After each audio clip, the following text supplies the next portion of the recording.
bills to secure funding for schools during this pandemic. If passed, schools will secure funding no matter if a student is learning in person or virtually. Wayne 15's Brianna Brownlee spoke with those lawmakers. What'd you find, Bree? Dirk and Tara, not many bills are expected to be heard this legislative session, but House Bill 1003 and Senate Bill 2 are expected to be the first to make it to the governor's desk. Now, with the current law for virtual learning, schools could see up to 15% cut in funding. Now, state lawmakers are working to prevent that. $164 million is how much schools across the state could lose with the current state of the law when it comes to virtual versus in-person learning.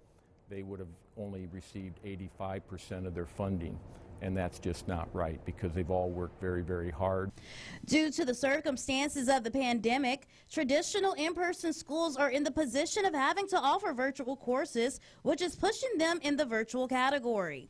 Currently, schools that are considered virtual are reimbursed at a lower rate compared to schools with traditional in-person learning. Prior to the pandemic, if a student received 50% or more of his or her education virtually, the school district will receive only 85%, essentially a 15% cut in funding. Well, these in-person schools have facilities and infrastructure where the cost doesn't go away. The teachers are still doing their job. In fact, now they're having to make sure they're covering both the virtual instruction as well as the in-person instruction. It was necessary for us to make sure that traditional public schools were kept whole.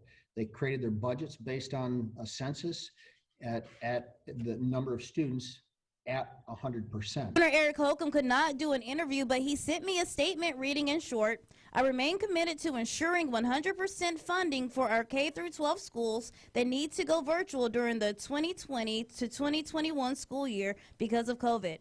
We'll also seek to increase K-12 funding in the next budget." Now, the governor did mention that his budget proposal will be presented this Wednesday. In Studio 15, Brianna Brownlee, Wayne 15 News.